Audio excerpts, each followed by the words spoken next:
ക്രിസ്തുവിൻ്റെ സമാധാനം നിങ്ങളോടുകൂടെ ഉണ്ടായിരിക്കട്ടെ. വചനകിരണത്തിലേക്ക് ഏവർക്കും സ്വാഗതം.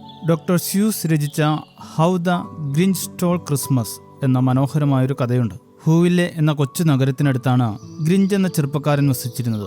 വർഷങ്ങളായി ആ നഗരത്തിലെ ജനങ്ങൾ ആഘോഷിക്കുന്ന ക്രിസ്മസ് ബഹളങ്ങളും വിരുന്നുകളും സമ്മാനങ്ങൾ കൈമാറുന്നതുമെല്ലാം ഗ്രിഞ്ചിനെ വല്ലാതെ അലോസരപ്പെടുത്തിക്കൊണ്ടിരുന്നു.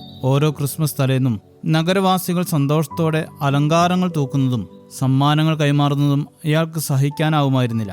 എന്നാൽ ഇത്തവണ എങ്ങനെയെങ്കിലും ക്രിസ്മസ് ആഘോഷം തടയാൻ അയാൾ ഒരു കഠിനമായ തീരുമാനമെടുത്തു. ക്രിസ്മസ് തലേന്ന് അർദ്ധരാത്രിയിൽ നഗരവാസികളെല്ലാം ഉറങ്ങിക്കിടക്കുമ്പോൾ ഗ്രിഞ്ച് ഓരോ വീടുകളിലും കയറി. അയാൾ വീടുകളിലെ സമ്മാനങ്ങൾ, ഭക്ഷണ സാധനങ്ങൾ, ക്രിസ്മസ് മരങ്ങൾ, അങ്ങനെ ആഘോഷവുമായി ബന്ധപ്പെട്ട സകല വസ്തുക്കളും മോഷ്ടിച്ച് ചാക്കിലാക്കി.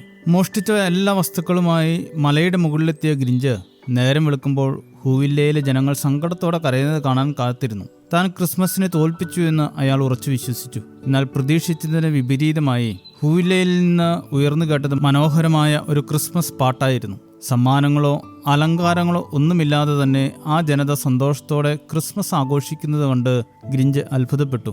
അപ്പോഴാണ് ഗ്രിഞ്ച് ആ വലിയ സത്യം തിരിച്ചറിഞ്ഞത്. ക്രിസ്മസ് എന്നത് ഒരു കടയിൽ നിന്ന് വാങ്ങാൻ കിട്ടുന്ന ഒന്നല്ല, അതിനേക്കാൾ വലിയൊരു അർത്ഥമുണ്ട്. ഈ തിരിച്ചറിവ് ഗ്രിഞ്ചിന്റെ ഉള്ളിലെ പക അവസാനിപ്പിക്കുകയും അയാളെ ഒരു സ്നേഹനിധിയാക്കി മാറ്റുകയും ചെയ്തു. താൻ മോഷ്ടിച്ച സാധനങ്ങളെല്ലാം തിരികെ നൽകിക്കൊണ്ട് അയാൾ നഗരവാസികളുടെ വിരുന്നിൽ പങ്കുചേർന്നു. ക്രിസ്തുമസ് എന്നാൽ കേവലം സമ്മാനങ്ങളും പണവും മാത്രമല്ലെന്ന് ഈ കഥ നമ്മെ ഓർമ്മിപ്പിക്കുന്നു. ഇന്ന് ആധുനിക കാലത്ത് ക്രിസ്മസ് പലപ്പോഴും വെറും ചിലവുകളുടെ കണക്കായും സമ്മാനങ്ങളെ താരതമ്യമായും മാറിക്കൊണ്ടിരിക്കുകയാണ്. ഈ തിരക്കിനിടയിൽ സ്നേഹം, ക്ഷമ, പങ്കുവയ്ക്കൽ, ദരിദ്രരോടുള്ള കരുണ എന്നിവ നമുക്ക് നഷ്ടപ്പെടുന്നുണ്ടോ എന്ന് നാം സ്വയം ചോദിക്കേണ്ടതുണ്ട്. സമ്മാനങ്ങളോ ആഘോഷങ്ങളോ അല്ല, മറിച്ച് എല്ലാവരുടെ സന്തോഷമാണ് യഥാർത്ഥത്തിൽ ഈ ദിനത്തെ പൂർത്തീകരിക്കുന്നത്. ഭൂമിയിൽ സന്മനസ്സുള്ളവർക്ക് സമാധാനം എന്ന വിളംബരമാണ് ക്രിസ്തുമസിന്റെ സന്ദേശം. ഭൗതികമായ സമ്മാനങ്ങളിൽ മാത്രം ശ്രദ്ധ വയ്ക്കുന്നവർ അത് നഷ്ടമാകുമ്പോൾ ദുഃഖിതരാകും. എന്നാൽ സ്നേഹവും സന്മനസ്സും കൈമുതലായുള്ളവർക്ക് ഏത് സാഹചര്യത്തിലും സന്തോഷിക്കാൻ കഴിയും. എല്ലാവരും ഇന്ന് ക്രിസ്തുമസ് ആഘോഷിക്കുന്നുണ്ടെങ്കിലും സന്മനസ്സ് നമ്മിൽ നിന്ന് മോഷ്ടിക്കപ്പെട്ടോ എന്ന് സംശയിക്കേണ്ടിയിരിക്കുന്നു. എപ്പോഴും സമാധാനത്തിൽ കഴിയുന്ന സന്മനസ്സുള്ളവരായി തീരുവാൻ നമുക്ക് ഓരോരുത്തർക്കും സാധിക്കട്ടെ. ശുഭദിനം നേരുന്നു. ദൈവം അനുഗ്രഹിക്കട്ടെ. സ്നേഹതീരമിരുളിൽ കാണാതെ കാറ്റിൽ എന്നായുസിൻ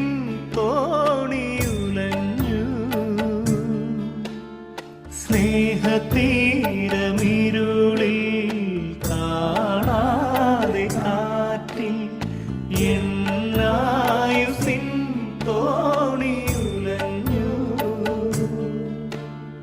മിഴികളിൽ മൃതിഭയം കണ്ടു നീ വരവാൻ, തിരകളിൽ തിരുവഴി തീർത്തു നീ അരികിൽ.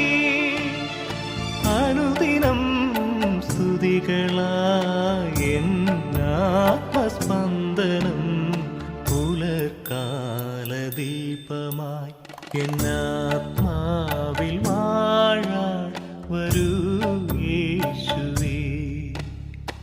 ഇരുൾ നീക്കി മനസ്സേ നവോന്മേഷമേകാൻ വരൂ യേശുവേ.